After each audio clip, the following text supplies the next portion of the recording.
I was going to marry her in 3 months. Natalie and I had been together for 3 years, engaged for 6 months, and planning our life together. Then came that text message. I still remember exactly how it read. Staying at Jordan's for a few days to clear my head. Do not make it weird. Jordan, her ex, the one she promised, was just a friend now. I felt my heart stop as I typed my reply. Take all the time you need. She had no idea what I meant by those 6 words.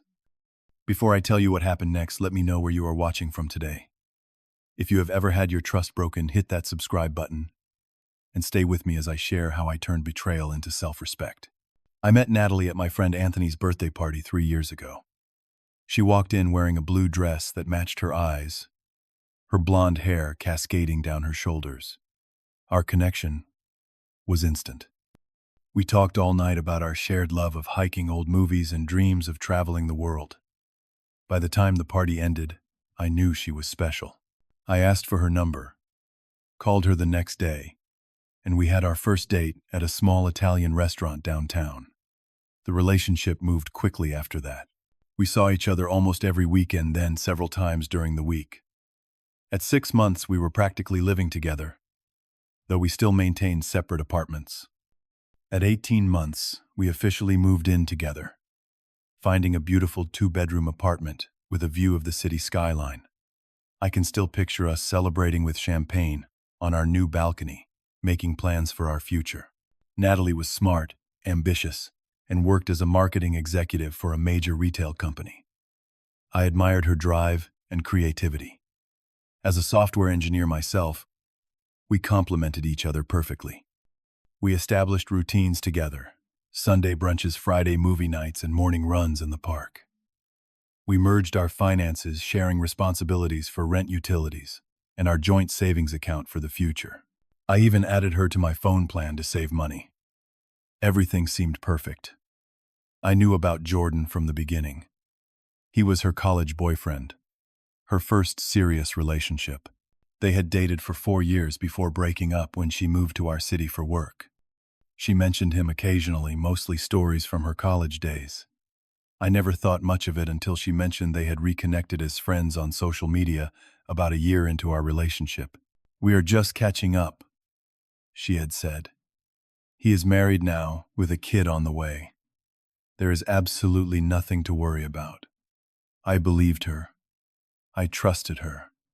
That was my first mistake. Looking back, the warning signs were there. I just chose to ignore them. About 6 months before our engagement, Natalie began mentioning Jordan more frequently in conversation. Casual references: at first Jordan and I used to go to a restaurant like this, or Jordan posted the funniest thing today. When I proposed, she seemed genuinely thrilled. She called her parents, immediately posted our engagement photos online, and dove into wedding planning with enthusiasm. But something felt different. She became protective of her phone, turning it face down when I entered the room. She started taking calls in another room, saying they were work-related. I noticed her texting late at night, the blue light illuminating her face, while she thought I was asleep. Then came the weekend trips, marketing conferences, she called them, 1 or 2 nights away each month. I never questioned her. That was my second mistake. I wanted to be the understanding, supportive fiancé who respected her career ambitions. I wanted to be the man who did not get jealous or controlling. One night, about 2 months before the text that would end everything, I overheard her on the phone in our bathroom. The door was slightly ajar, and her voice carried. "I miss you too," she whispered. "It is complicated. You know that. I need more time." When she came out, I pretended to be asleep.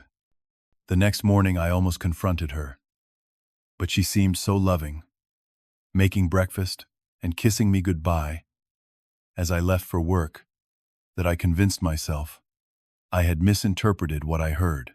In the weeks that followed, Natalie grew more distant. Our conversations became superficial. Our intimacy decreased. She claimed stress from work, and wedding planning was taking its toll. I suggested postponing the wedding if she needed more time. Her reaction was explosive. "Why would you even suggest that? Do you not want to marry me anymore? Her outburst left me confused and apologetic. I reassured her that I wanted nothing more than to be her husband. Again, I blamed myself for her emotional response. The final warning came 1 week before the text. I was using our shared laptop when a notification popped up. A message from Jordan on her still logged in social media account. I cannot stop thinking about last weekend. I closed it immediately, ashamed of accidentally invading her privacy. I told myself, there must be an innocent explanation. I never brought it up.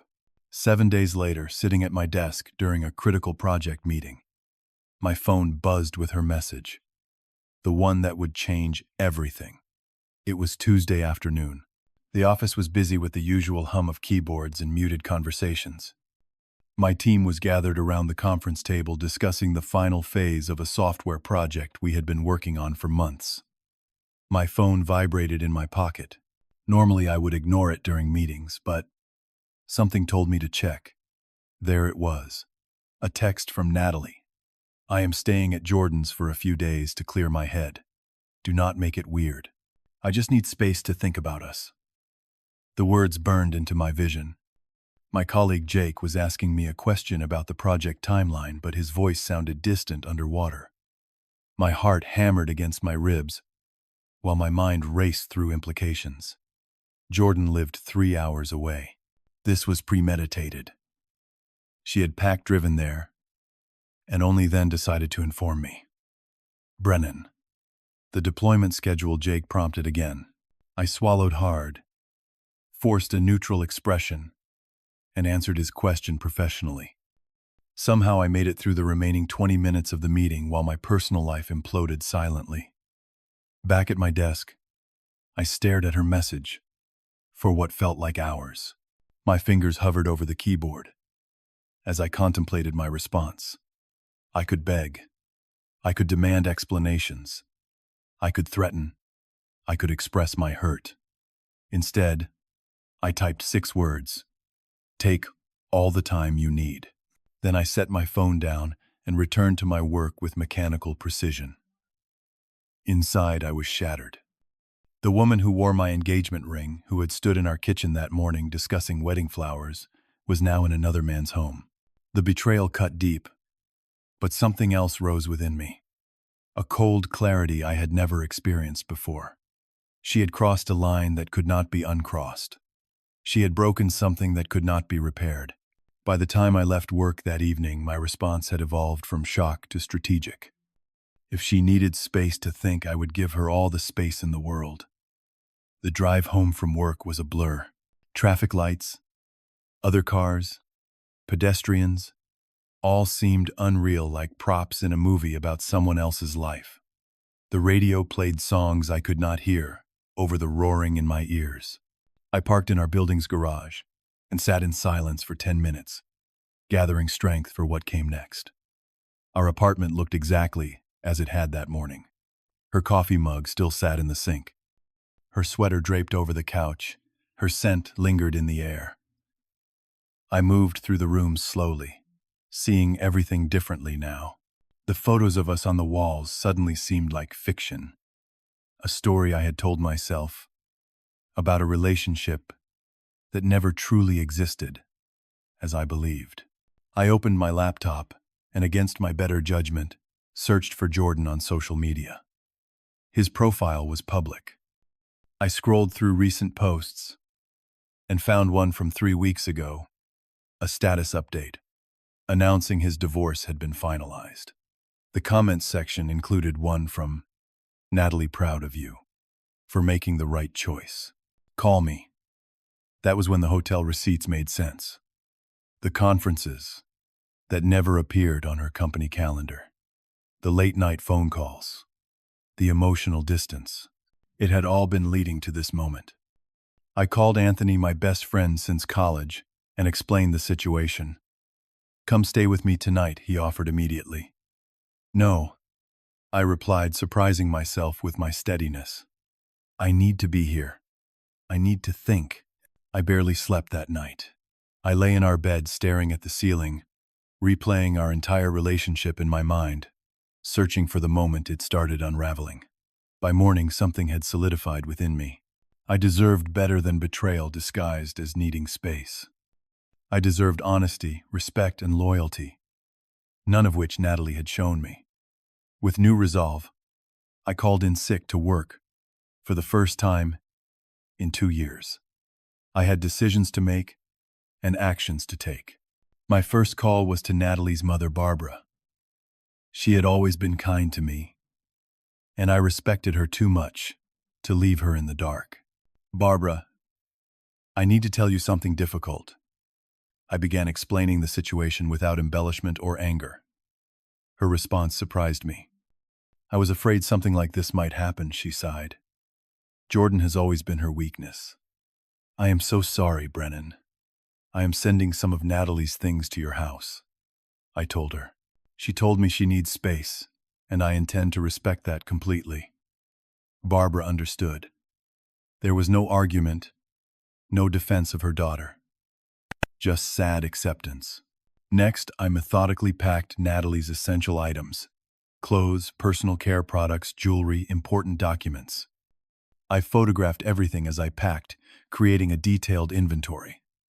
I called a courier service and arranged for delivery to her mother's address, with signature confirmation required.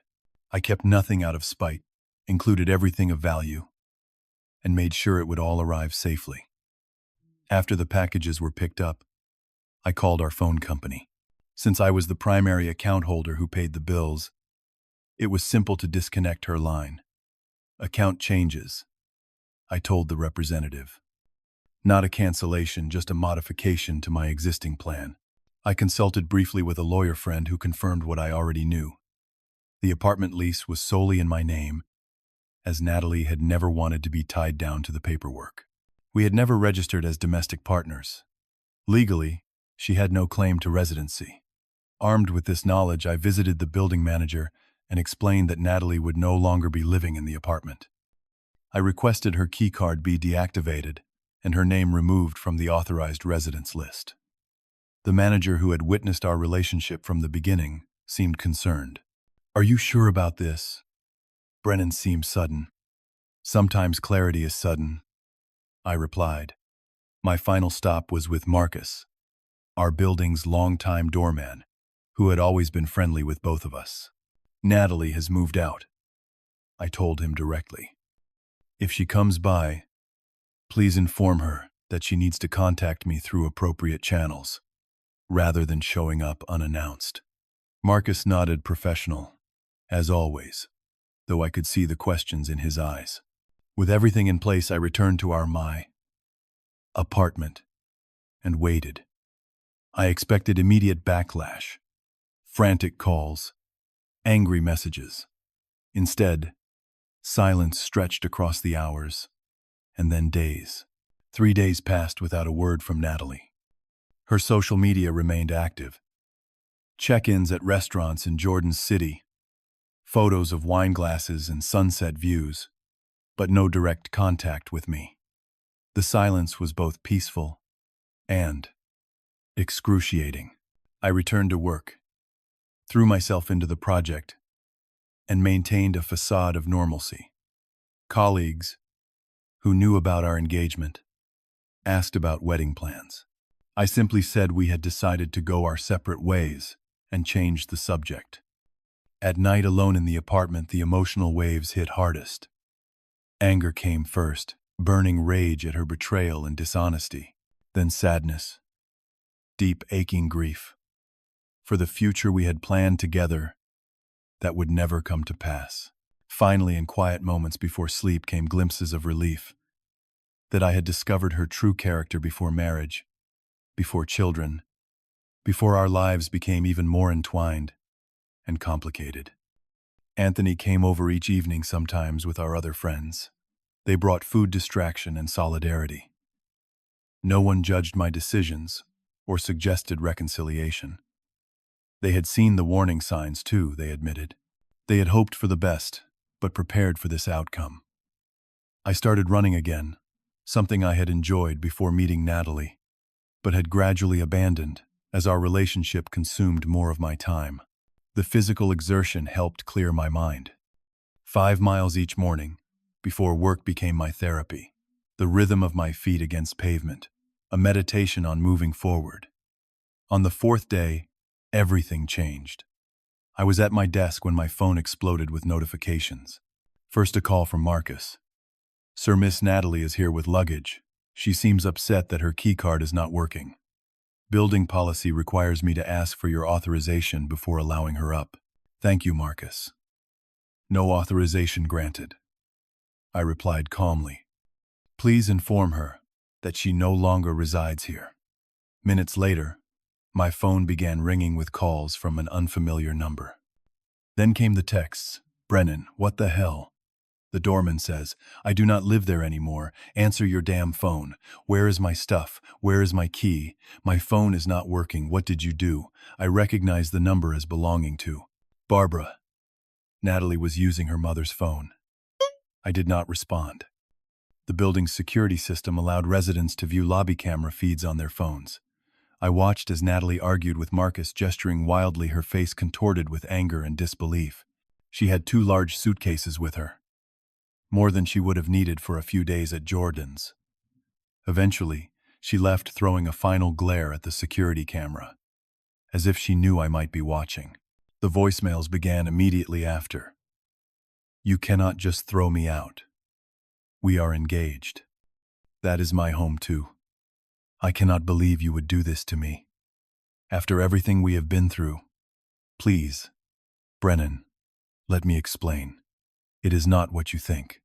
Jordan and I realized we made a mistake. I was coming back to you. I choose you." Each message revealed more of the truth. Jordan had apparently rekindled things with Natalie, then changed his mind.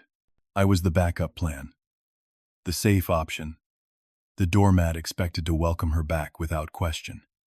By evening, Barbara called me directly. "She is staying with me," she said quietly. "I am sorry for all of this. You did the right thing, Brennan." On day 5, Natalie escalated. I was leaving my office building when I saw her waiting by the entrance. Her eyes were red and puffy from crying, her normally immaculate appearance disheveled. For a moment, seeing her in person, after everything, my resolve wavered. 3 years of love does not disappear overnight, no matter the betrayal.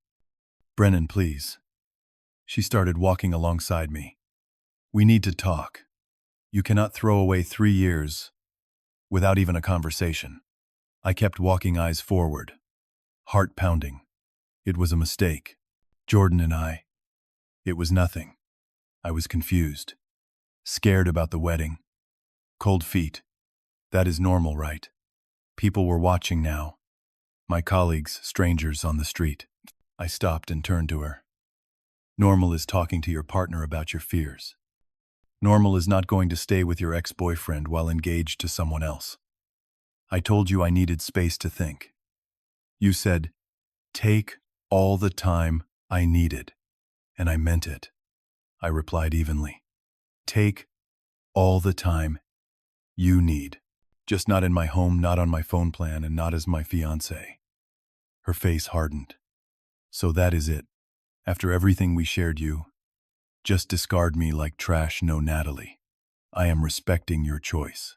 You chose to leave. For a few days, to clear my head. With your ex-boyfriend.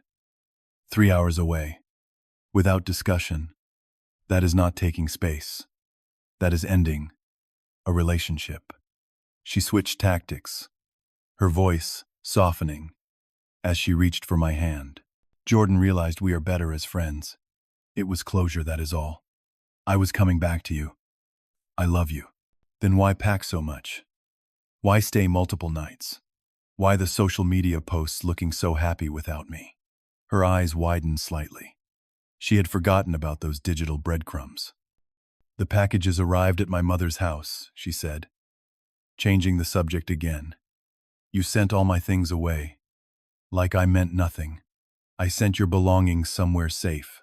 Would you have preferred I left them on the curb? I preferred you waited for me to come home so we could talk like adults." A small crowd had gathered now. Security from my building approached, asking if everything was all right. "Miss, Wilson, I am going to have to ask you to leave the premises if you continue causing a disturbance, the guard said firmly.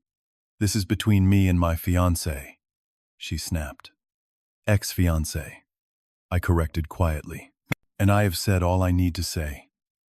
As security escorted her away, she shouted, You will hear from my lawyer. Half of everything in that apartment is mine. I simply walked away, refusing to engage further in the public spectacle. Later that day, I received an email from someone claiming to be her attorney, demanding access to her residence and threatening legal action for unlawful eviction.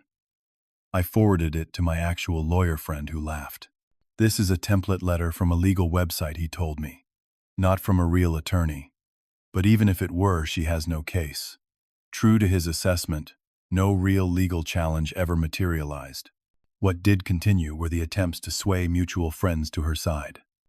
Some believed her story of momentary confusion and my overreaction. Those people gradually drifted from my life. The friends who remained were those who recognized the fundamental breach of trust that had occurred. 6 weeks after the text that ended our engagement, I found myself settling into a new rhythm of life. The apartment had been rearranged, her remaining possessions stored respectfully in the spare room until she arranged proper collection. The wedding vendors had been notified and deposits forfeited. The engagement announcement in the local paper had been followed by no wedding announcement. Raising questions I chose not to answer publicly. I had started seeing a therapist, working through the complicated emotions of betrayal and sudden relationship loss. Dr. Keller helped me recognize that my swift, definitive response to Natalie's actions came from a place of self-preservation and self-respect, not vindictiveness. You established a boundary, she told me during one session.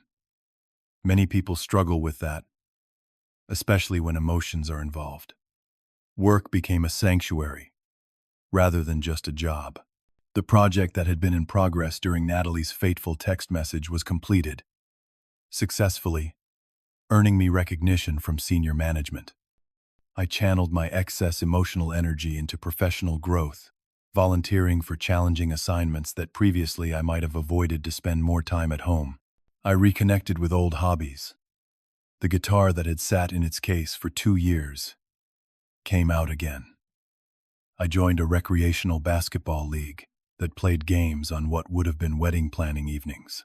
I started cooking for myself instead of relying on takeout or Natalie's meal prep. My apartment slowly transformed too. I replaced our bed with a new one. Different style, different feel. I painted the living room a shade of blue that Natalie had always vetoed. Small changes that helped me reclaim the space as my own. Friends commented on the change in me. Not just the superficial differences in my surroundings, but something deeper. A confidence that had perhaps been muted in my relationship with Natalie. A willingness to state my needs and preferences without apology. When Anthony suggested setting me up on a date 4 months after the breakup, my initial reaction was refusal. But after consideration, I agreed to meet his wife's friend Stephanie for coffee. There was no pressure, no expectation beyond conversation. To my surprise, I enjoyed myself. Stephanie was nothing like Natalie. Thoughtful, direct, with a quiet confidence. We scheduled a second date, approaching everything with honest communication from the start. 6 months after the text, I ran into Natalie at a coffee shop across town. I had heard through mutual friends that she had moved to a new apartment, started a new job, and was finding herself through travel and self-help workshops. Seeing her did not trigger the earthquake of emotions I had feared. She noticed me, immediately hesitated, then approached my table with caution. "Brennan, you look well," she said softly. "Thank you. So do you," I replied, and meant it. She did look well, different somehow but healthy. "I have wanted to talk to you. To apologize properly," she said. "What I did was unforgivable. I was confused and scared and selfish." I nodded, feeling neither the need to comfort her nor to twist the knife. Jordan and I tried again for about 2 weeks after everything. It was a disaster. I realized I was chasing a fantasy, not reality. She paused. I am in therapy now, working on myself. I should have done that before hurting you. I am glad you are getting help, I said sincerely. Everyone deserves the chance to grow. I miss you, she admitted, tears welling in her eyes. Not just as my fiancé, as my friend, as the person who knew me best. I considered my response carefully. I think we both need to move forward separately, Natalie. I wish you well, truly. But some bridges once burned cannot be rebuilt. She nodded, understanding in her eyes. Your response to my text was the wake-up call I needed.